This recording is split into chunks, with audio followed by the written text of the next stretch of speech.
Hi, hello everyone. Welcome to the AI Fundamentals track. Today we have a wonderful lineup of 4 speakers who will talk about deep learning, gradient descent, generalization, and all sorts of interesting theory. So I'd like to welcome Nadav Cohen from Tel Aviv University, who will speak about implicit biases of gradient descent in offline system identification and optimal control. Here you go, Nadav.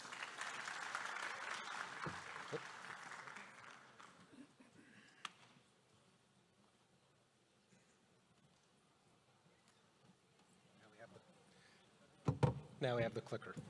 Okay, so hi everyone. Thanks a lot for attending, and let's get started. So this talk is based on 3 papers, 2 of which were published last year, and the 3rd will appear at ICML next month. These are works with amazing students and my collaborators, Amir Globelzon and Raja Giris. So optimal control, which is equivalent to reinforcement learning, refers to designing a controller that steers a dynamical system to minimize some cost. Yeah, so a controller receives observations from a system, takes an action, incurs a cost. This is one iteration, and this repeats again and again and again. And the objective of the controller is to produce actions that will lead the cost to be minimal over time. This has numerous applications, for example, computer gaming, playing the game of Go, autonomous driving, also medical treatment, medical surgery, and manufacturing optimization. Okay? Leading manufacturing lines to become more efficient and produce less emissions, things like that. The traditional way to learn a controller is through trial and error. Okay? The controller starts off not being very effective, and it, over time, learns from its mistakes and improves. And this is great for some applications, but for others, it's either too costly, too dangerous, or both. Okay? So if we look at the applications from the previous slide, then obviously in computer gaming and the game of Go, this is fine to learn through trial and error. In autonomous driving, it might be, depending on the conditions. Maybe if it's an isolated environment with test drivers, it's fine, but if it's in the wild, it might not be so fine. And in medical treatment and manufacturing optimization, it's typically not okay to do trial and error. Too dangerous, too costly, or both.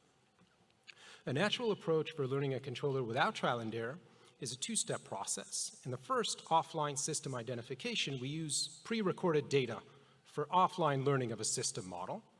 And in the second, optimal control, we use the learned system model for offline learning of an optimal controller. Okay?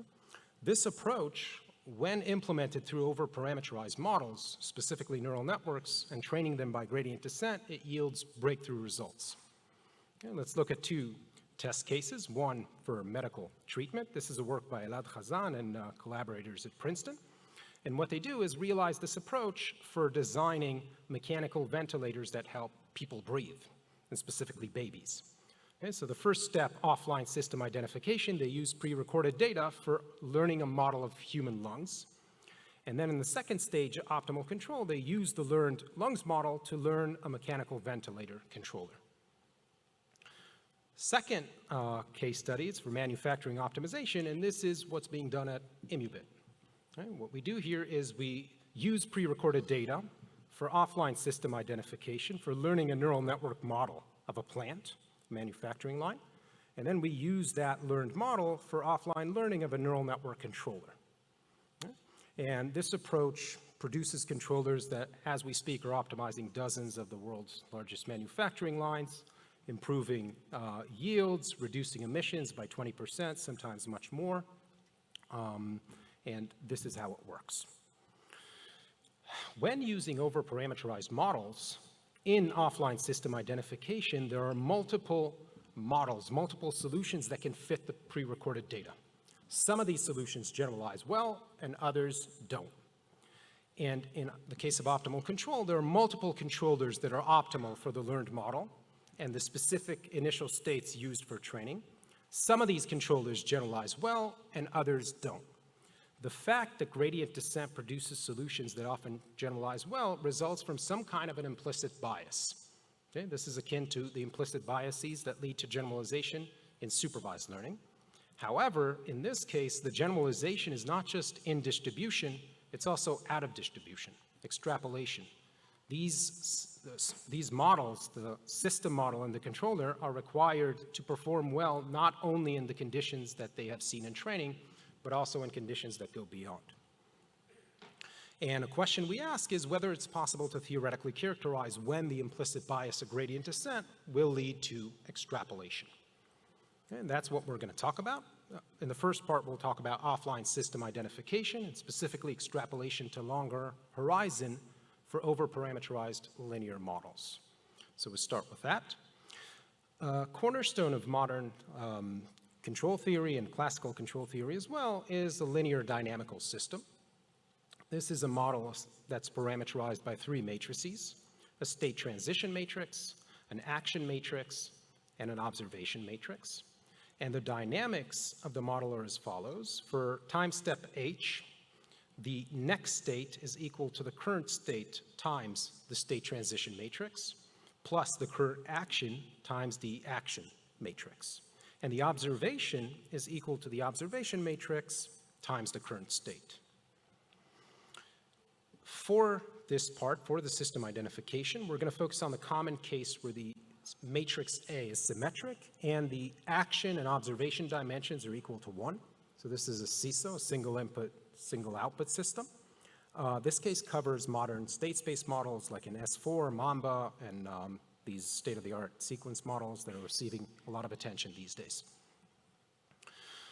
So now consider a ground truth linear dynamical system, A star, B star, C star, with some state dimension D star.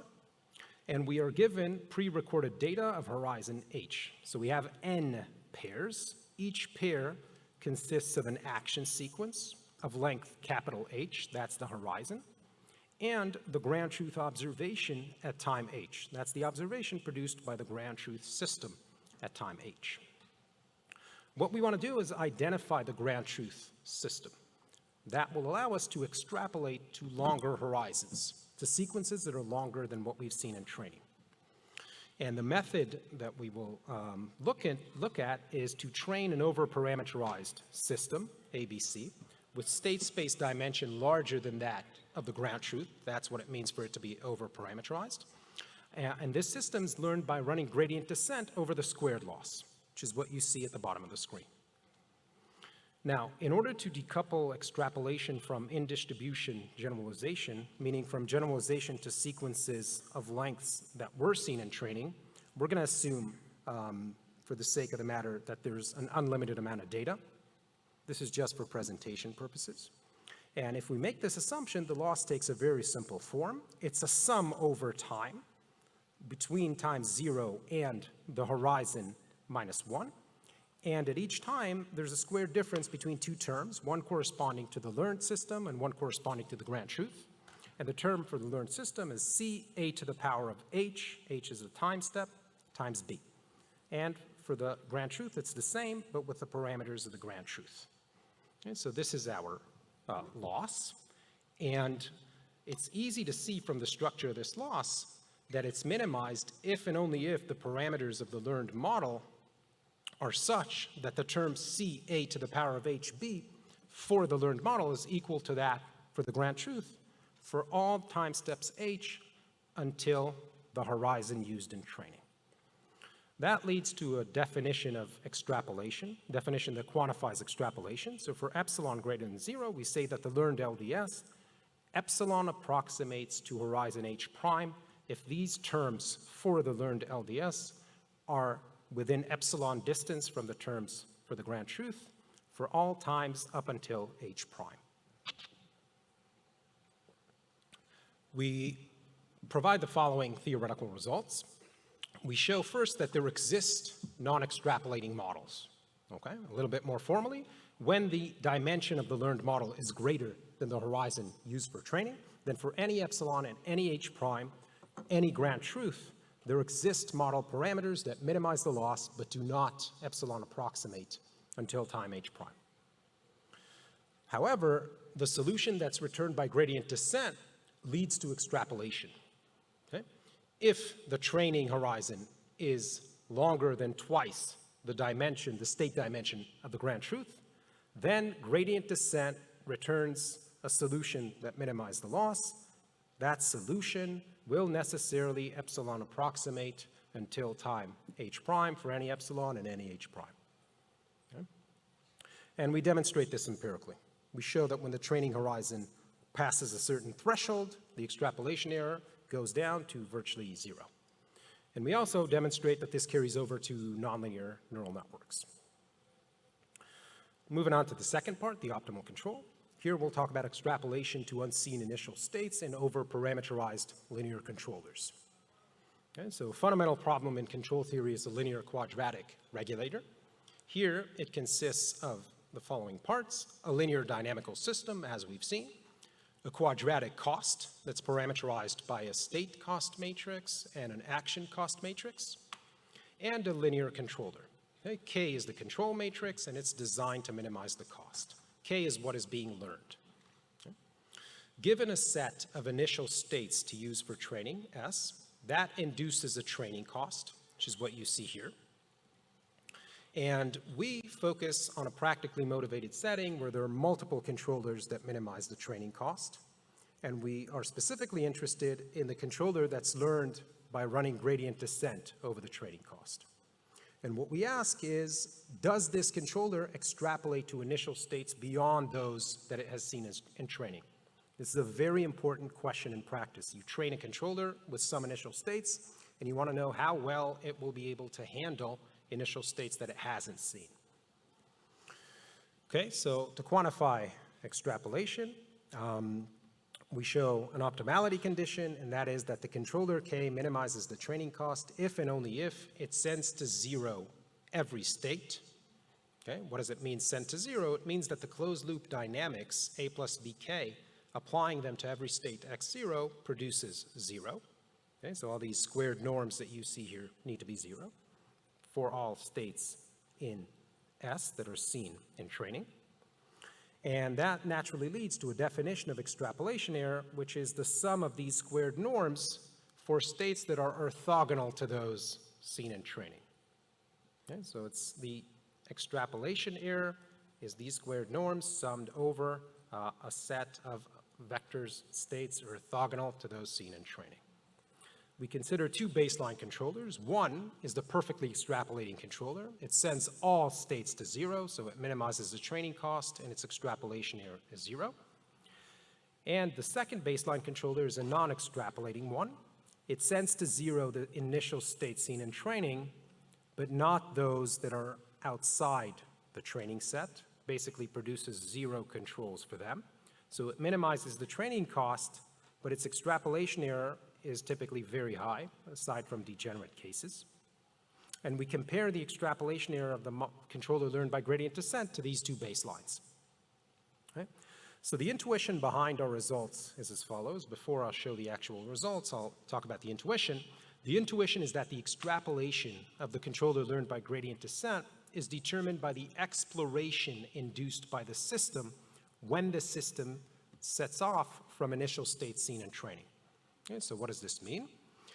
Consider the controller at iterate t of gradient descent. The orange state here is one that's seen in training.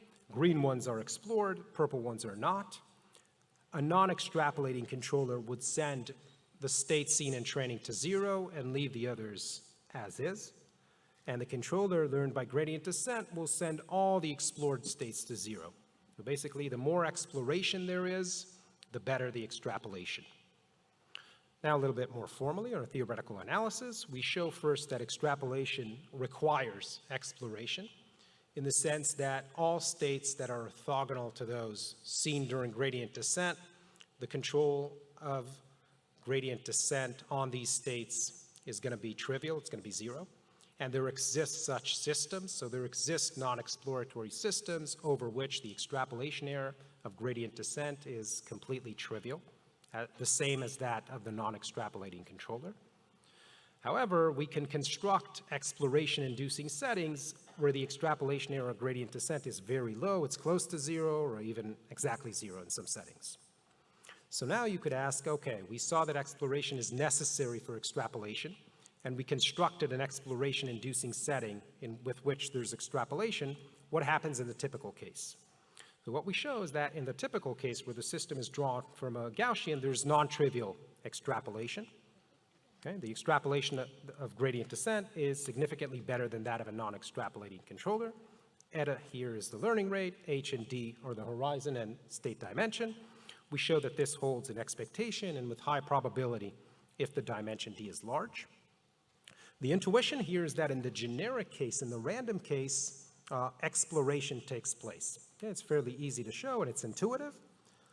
Formalizing this intuition requires pretty heavy machinery from random matrix theory and topology, but this is the idea. A random system and a random state, the system will lead to exploration when commencing from that state.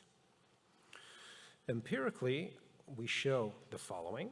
So our theory suggests that if a linear system induces exploration from initial states that it has seen in training, then a linear controller will typically extrapolate. And what we show is that this phenomenon carries over to nonlinear systems and neural network controllers. This is an illustration for a simple pendulum control problem. It happens for much more complex problems. I'm just showing this for simplicity. The goal here is for the controller to bring a bar to stand vertically and stay there, and the controller has torques that it can apply. The state that's denoted by a star, that's the target state where we want to get to. The blue ones are those initial states seen in training, and the red ones are initial states not seen in training. You can see in the middle that the controller returned by gradient descent takes care of all the initial states. It handles all of them well. It brings them all to the target state. But there are non-extrapolating controllers which only handle the initial states seen in training. So the bottom line here is that gradient descent leads to extrapolation despite the fact that there exist many non-extrapolating controllers. Okay. All right, so let's conclude. So start with a recap. Learning to control critical systems through trial and error is often too costly, too dangerous, or both. And a natural approach for overcoming this difficulty is to use system identification, offline system identification, and optimal control. This leads to breakthrough results with over-parameterized models trained by gradient descent. And this is fueled by the implicit biases of gradient descent that lead not only to in-distribution generalization, but also to extrapolation. We showed theoretically for over-parameterized linear models that in offline system identification, if the training horizon is long enough, then gradient descent will extrapolate to longer horizons. And for optimal control, if the exploration induced by the system from initial states seen in training is sufficient, gradient descent is going to extrapolate to initial states that it has not seen in training. And empirically, we showed that this extends to neural networks. In terms of practical implications, our theory suggests avenues for improving extrapolation in practical settings in both offline system identification and optimal control. In the offline system identification part, it suggests that developing algorithms for inferring the required training horizon might allow greatly improving the extrapolation to arbitrarily longer horizons. And in the optimal control, developing algorithms for intelligently choosing initial states to train with, choosing those initial states that promote exploration, that bears potential to improve extrapolation to all initial states. And just a word to close off, if we want to make practical progress in control of and optimization of critical systems, then the bread and butter of AI, which is trial and error, that's basically how the field predominantly moves these days, it's not a good option. Okay? Trial and error, too dangerous, too costly, or both. And so I believe that in this setting, developing theory might be necessary. Okay? If we can't do trial and error, the decisions that we make are going to have to be much more careful, and theory bears potential to guide the way and allow AI to reach new realms and solve problems that it hasn't solved before. So I'm excited about this journey, and I hope many people here will take part in it. So thank you.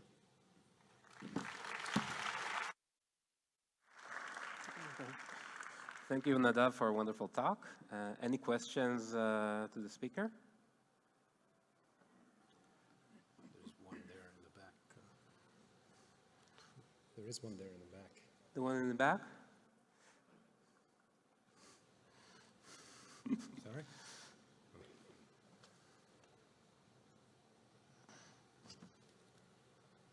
There's one over there, but if we're running out of time, I guess could take it offline. Yep.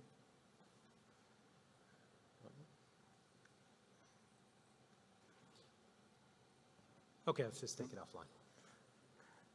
Okay, actually, I have a question.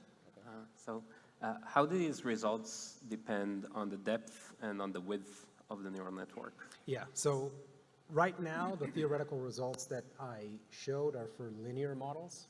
It's still non-convex problems, so the optimization is still very challenging to analyze, but the results are for basically one hidden layer models. Mm-hmm. The experiments are for nonlinear neural networks. We do know in some cases that the depth has actually a negative impact, but we don't have a lot to say about that. That's one of the things that we are looking into now, extending these analyses for neural networks. Okay. Okay, so let's thank the speaker. Thanks.